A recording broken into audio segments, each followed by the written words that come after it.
the inventions in this society were almost none. This law is a universal law. You're amazing, and I'll prove it.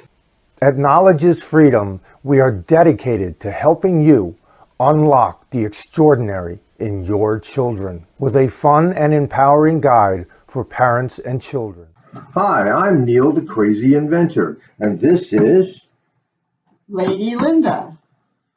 Yeah, together we're going to show you today who the winner actually is. In the last video, we showed you that when one man gets on top of the other man and holds him down, he's holding himself down as much as he's holding the other person down.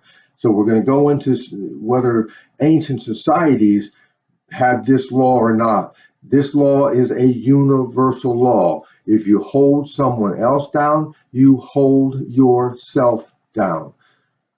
Okay, lady, you better go back and get ready for Putting the props out. That's right.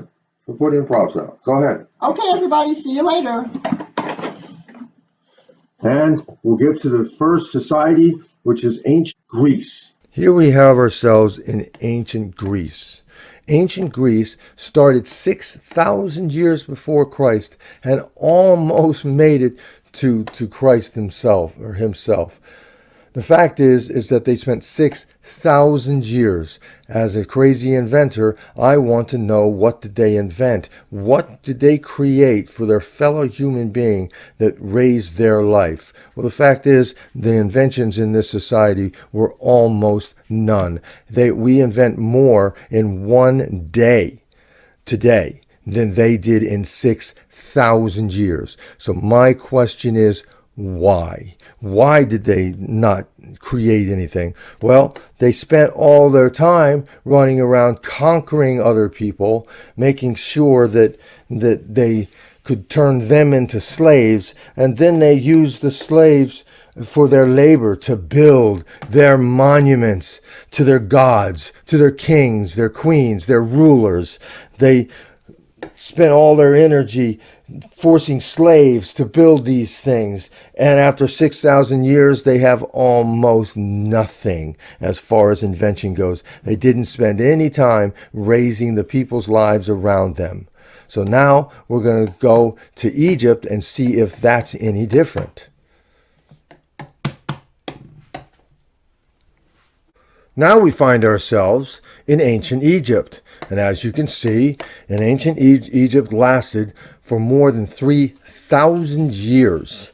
They started with almost no inventions. They ended with almost no inventions. Why is that?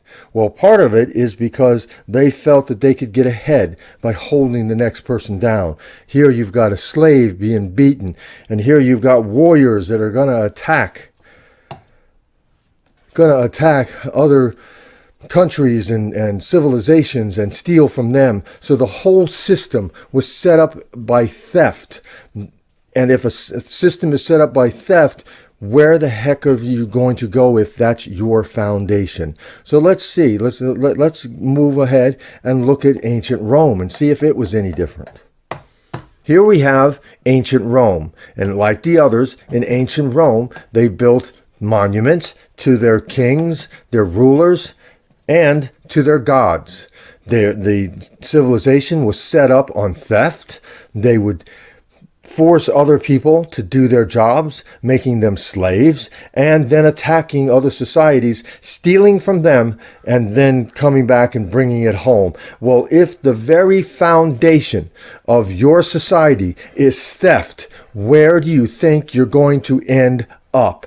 Well, that shows that Rome started with almost no inventions. They had the candle, they probably had the oil lamp, and they had the wheel. Well, that's ridiculous. Even if you add 30 or 40 more inventions that happened during ancient Rome, they lasted for almost 1,500 years, and they only have a really small number of inventions. So now let's move forward to the Renaissance or the Middle Ages. Here we have the Middle Ages. And as you see, not a whole heck of a lot has changed. In fact, when I showed you ancient Rome, ancient Greece, and ancient Egypt, many of the figurines that I used were identical, because the fact is that human beings are human beings. They haven't changed in thousands of years.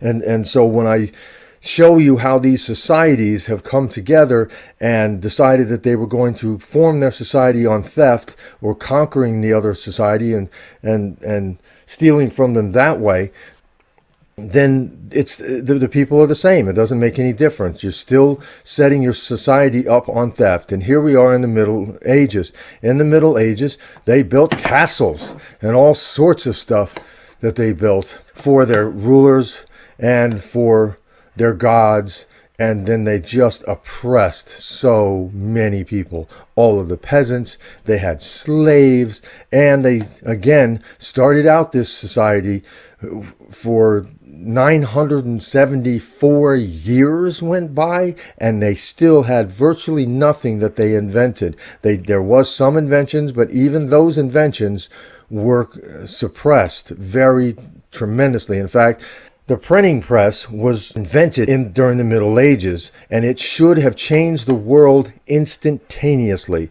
But because the society held back the information and would not allow the printing press to just press information so everybody could start getting information, then they held it down for 300 years. And after your 974 years of the Middle Ages, going into the next stage of our history, we knew less about science and technology than we knew going into it. So after 974 years, we know less because they would not allow information to travel. Here, I find it very interesting, this photograph that I've got here. This photograph shows two people washing dishes in buckets, pails. And I could have used that same picture, just changing the garb of the people in Rome. I could have done it in Greece. I could have done it in Egypt. And nothing has changed. In all these thousands of years, over and over, nothing really has changed. So what came along that made our world the way it is today? The fact is that it was the greatest invention of all times. It's an invention that when it was invented led to almost every other invention after that. Can you tell me what invention was done at that point? So now, if I can figure out where I'm standing here, that's it for this.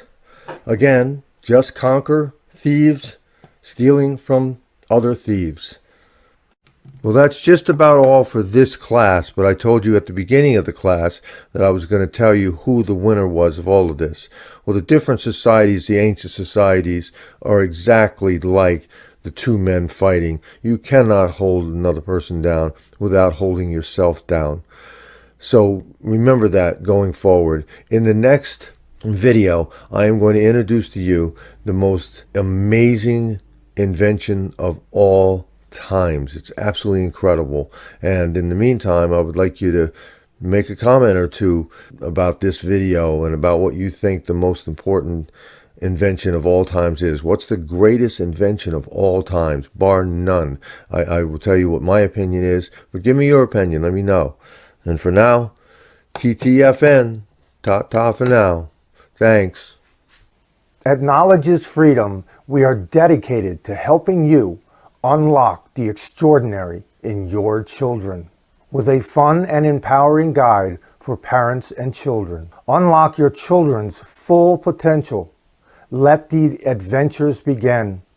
Order your copy of the complete You're Amazing and I'll Prove It book bundle today, which includes 5 exclusive downloadable free bonuses, a $516.95 value for only $29.99. You save more than $480. Order now. Click on the link below.